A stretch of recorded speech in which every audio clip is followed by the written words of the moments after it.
A leak was the beginning of it all. Deep in a confidential wire, a single line, but a whole nation was shaken by just one sentence. Within hours, Traoré had to transfer 60% of Burkina Faso's gold and oil or risk dire repercussions. Donald J. Trump, the U.S. president at the time, is listed at the bottom. He wasn't merely a politician. He was using backdoor diplomacy to launch a forceful worldwide corporate offensive. Even Washington's inner circle was taken aback by the demand. There were no negotiations or agreements, only a firm demand to cede nearly total authority over the nation's recently discovered gold and oil assets. There was no negotiation. The threat was directed directly at Ouagadougou's center. Please remember to hit the like button and subscribe for more stories like this before we get started. The cable was hand-delivered by a reliable intermediary, a former U.S. military attaché, accompanied by private American security contractors, according to sources. At morning, it fell into Captain Ibrahim Traoré's desk. The message was very clear. Allow American companies to begin producing oil and shipping gold right away. Give an American-led economic board long-term authority over Burkina Faso's energy strategy. Do it within 48 hours or risk internal sabotage, resource blockades, and penalties. There was no diplomacy here. The shakedown was this. Trump spoke in a direct, icy, and businesslike manner. We saved you from terrorists. It's time to make the payment. However, Trump was unprepared for the fact that the man on the other side of that demand wasn't the kind to back down. Captain Traoré remained unfazed. Inform the Americans that Burkina Faso is not for sale. He did this by calling in his top military commander and his chief of intelligence. The story took off by noon. African media exploded from Kinshasa to Lagos.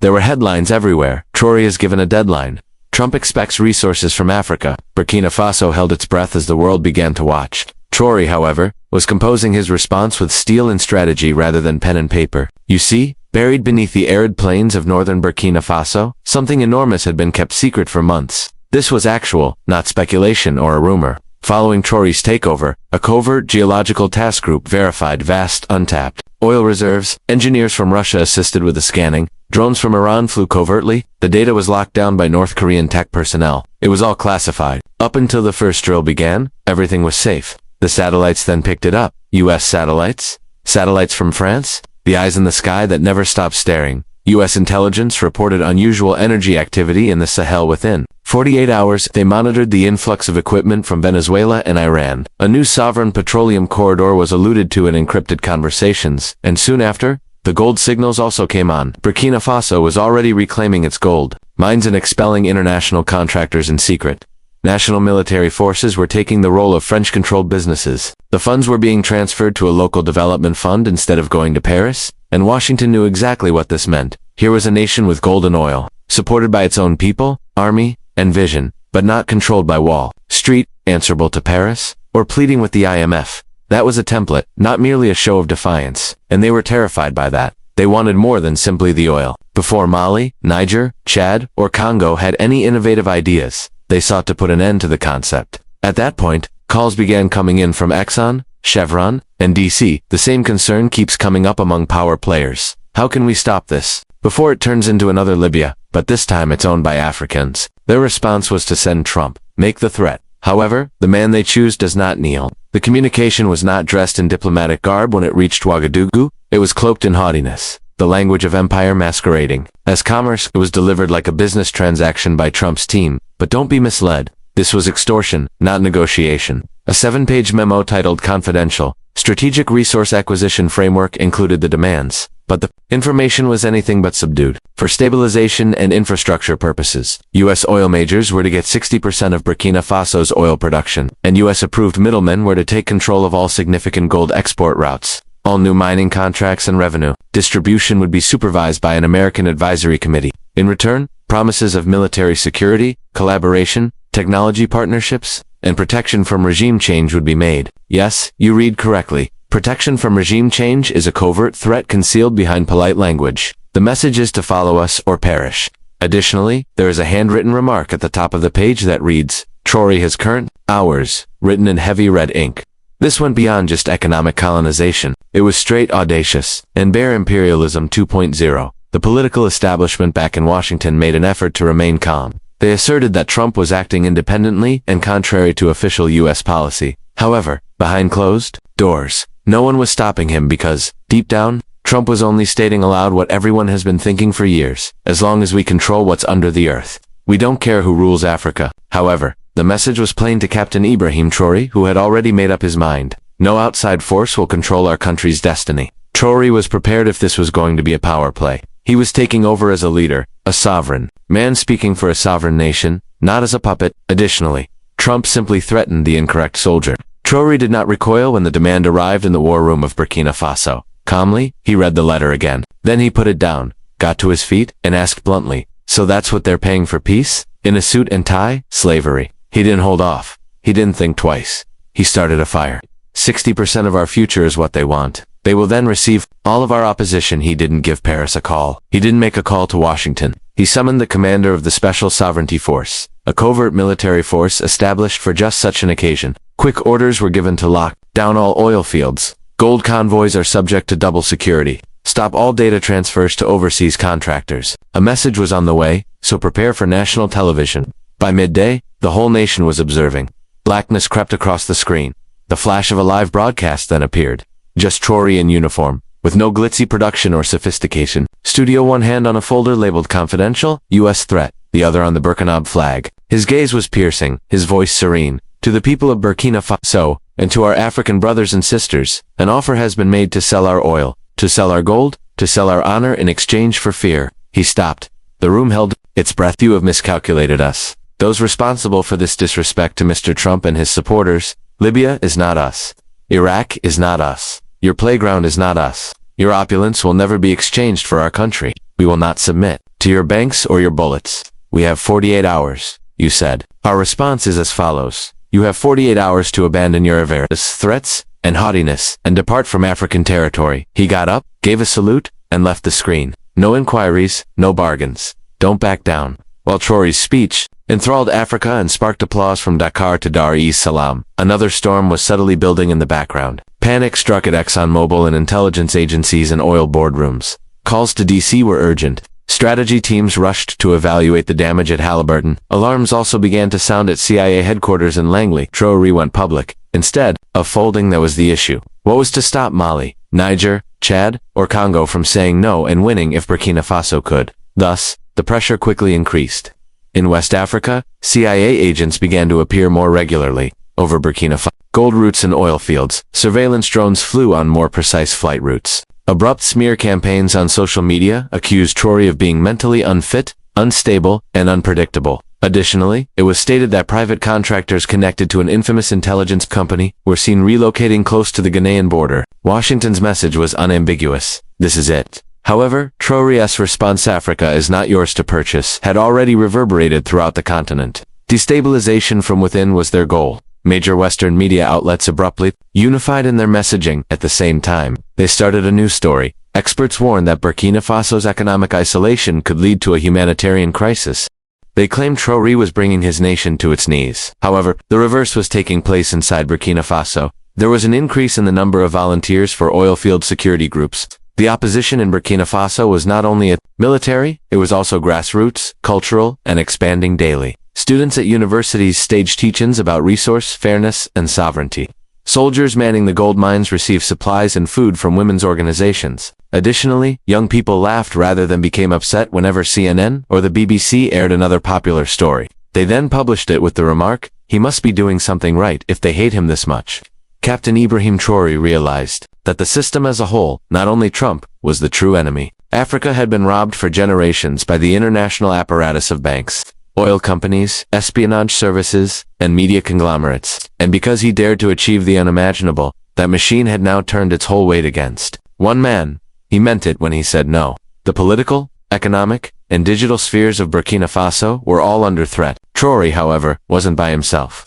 3 military planes landed in Ouagadougou just days after he defiantly rejected Trump's ultimatum. Not a bomb, no armaments, only brothers. Colonel Assimi Go, steady and silent, arrived from Mali. General Abdurrahmane Chiani from Niger has fiery eyes. Colonel Mamadi Doumbouya, who came from Guinea, walked tall, without any apologies. Suits, diplomats, or foreign managers. Together, they entered the presidential residence. When they emerged, they were visible to everyone standing adjacent to Then the continent-shaking statement was delivered. If you touch Burkina Faso, you touch all of us.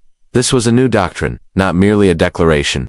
The AES shield is Africa's response to NATO. To guard oil fields, Mali dispatched advisors, who had been in combat. To traverse the desert, Niger sent out logistics teams. Guinea allowed emergency supply runs to enter its airspace. Additionally, they were fighting online, in addition to on the ground. AES-supported media launched a full-scale counteroffensive, revealing Western misinformation, bringing the resource war's reality to light, and oversaturating social media with the theme, "Our resources, our future, our fight." It was impossible to stop the ripple effect. Crowds gathered in the streets of Bamako to show support for Murals of him standing atop oil barrels and raising the Burkina flag were displayed in Conakry. AES, or death was sung by young organizations even in Chad and the Central African Republic. Intelligence services in the West rushed to stay up, however. They had overlooked a crucial element. Burkina Faso was no longer the only focus of this. This firewall was Pan-African, with the support of a brotherhood created not by treaties but rather by conflict, treachery, and the common goal of true African freedom. Traoré was not backing down. Rather, he was advancing. China and Russia,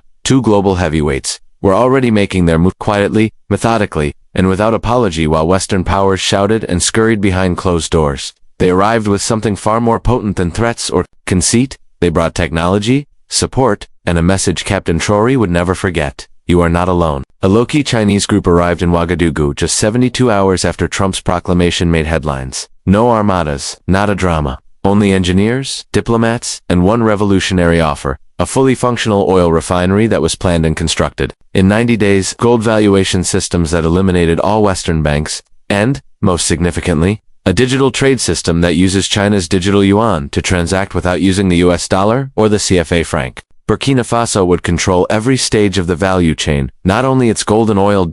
What about Russia? They were in close pursuit. The very following day, a Russian Ilyushin military jet landed at a guarded airport carrying dozens of unmarked crates marked specialized defense assets. In other words, Russian-grade anti-drone equipment were now in place to protect Burkina Faso's oil resources. Washington was taken aback. It was dubbed a hazardous new axis by CNN. Traoré was accused by the State Department of caving in two dictatorships. However, nobody in Africa gave a damn about what the West thought, because Traoré was fighting back, not bowing. In the eyes of the populace, they saw Russia and China as instruments rather than as invaders. What about AES? A future free from colonial ties was that future. Traoré has done what no one believed was possible at this moment. He won over China, Russia, and half of West Africa, exposed a worldwide resource grab, and turned down a US ultimatum. The media in the US went crazy. Red banners appeared on CNN, warning that Burkina Faso poses a threat to US strategic interests. Fox News panicked, saying that trade had to be halted. Panels of analysts quickly filled up, with retired generals, oil CEOs, and former CIA officers all emphasizing the same word: dangerous. They referred to him as the next Gaddafi, a maniac, a dictator, and a puppet of Putin. However, the internet didn't believe it. Social media took off.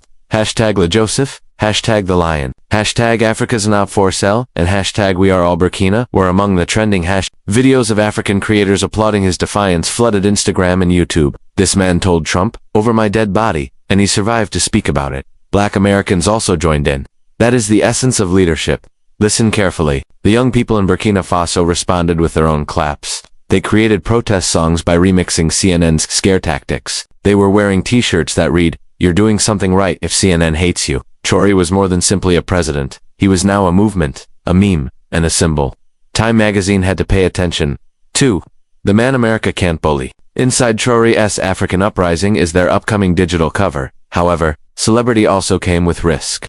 The threats began to mount the more Traoré's name appeared in headlines around the world. Digital attacks were initiated by private intelligence firms. Social media bots bombarded sites with smear campaigns and fictitious controversies. There were rumors of a regime transition resurfacing in Washington's back rooms. However, it didn't matter because everyone could see what was going on. What about Traoré? The script was smashed by him. He was not supposed to defend himself. He was not intended to live, and he most certainly wasn't intended to become virile. Nevertheless, he was a 35-year-old Ouagadougou soldier who was more popular than the majority of Western presidents. No public relations staff. Nothing but truth, grit, and oil no billionaire support. Time was running out. The world was suspenseful. Instead, would Traoré ask for forgiveness and open the doors to American oil giants? Traoré took his most audacious action to yet, as the 24-hour deadline drew near. The National Assembly of Burkina Faso convened an emergency session in the early hours of the morning that was entirely concealed from the public. They passed a momentous resolution behind closed doors, as directed by TR. By this act, All of Burkina Faso's gold and oil reserves are nationalized and shielded from foreign corporate control for all time. Every Western business still doing business in Burkina received the same notification before daybreak after the ink dried and the edict was signed. You're done here, so pack your luggage. French and Canadian mining companies had their licenses withdrawn. An energy survey team supported by the U.S. was escorted to the border. Notification to foreign embassies in clear language. There is no question about Burkina Faso's resources. Traoré then made an appearance on national TV. Guessed traditional Burkina and a steady, clear, and unwavering voice. No military equipment, no guns. He claimed that we have been taken advantage of for generations. They want to take away our wealth now that we've discovered it. However, I am not here to support empires. I'm here to help a people who have endured too much suffering. He hesitated for a while. Then he said the line that reverberated from rooftops to radios. Burkina Faso doesn't fear anything, and I am not going to bargain with thieves. The streets outside exploded. The capital was filled with chants from dancing masses, drums, and fireworks. No, he responded. No, he responded. No, he responded. Online, the movement erupted once more. Trump's deadline had passed when young Africans filmed videos of themselves holding up fuel, dirt, and currencies while muttering the words, "We protect what's ours." The threat was ineffective. Not only did Traoré withstand the strain, but he also changed the regulations. Washington fell dark 12 hours after Traoré announced defund. There were no tweets or news conferences, just silent fear behind the scenes. Full-fledged alarm bells in oil boardrooms, nervous murmurs in military chambers. Then it struck at 7:42 a.m. Donald J. Trump broke the silence with a single all-caps tweet at Eastern Time. The worst decision of Traoré's life was just made. Africa will foot the bill. The internet took off. Reporters rushed to get quotes. Cable news devolved into a heated argument. As traders prepared for the worst, New York markets fell. Captain Traoré, however, did not recoil in Ouagadougou. When his aides showed him the tweet, he reportedly chuckled and said, "That's the sound of an empire losing control." Still, the threat behind the bluster was very real. Satellite activity over West Africa tripled. The U.S. Navy quietly two ships closer to the Gulf of Guinea. AFRICOM issued a discreet warning about rising regional instability. Burkina Faso's military didn't wait. Air defense went live.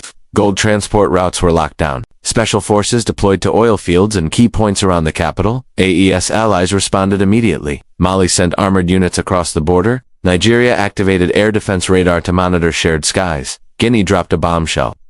Rapid response pact promising immediate retaliation for any foreign attack on Burkina Faso. But what happened next stunned the world. This wasn't just about governments anymore. Everyday people across the continent rose up. In Nigeria, South Africa, Kenya, Senegal, thousands flooded the streets outside U.S. embassies. These weren't ordinary protests, they were warnings. Placards, read, touch, Traoré, and you touch all of us. Africa is not a minefield for you. We will maintain our dignity if you maintain your democracy. Back in D.C., Trump was reportedly furious that the pressure campaign wasn't working. But the final blow didn't come from a government. It came from a video just 43 seconds long, posted by Captain Ibrahim Traoré. It went global in hours. Looking straight into the camera, calm and unshaken, he said, "This is not just about oil. Gold is not the only issue here. Africa's soul is at stake here, and I would sooner die upright than live on my knees." The world held its breath, but for Africa, it was the first significant breath of freedom in a very long time. The video was reposted more than 12 million times in just 48 hours, and former African presidents started to speak out, breaking years of silence. One by one, they called Traoré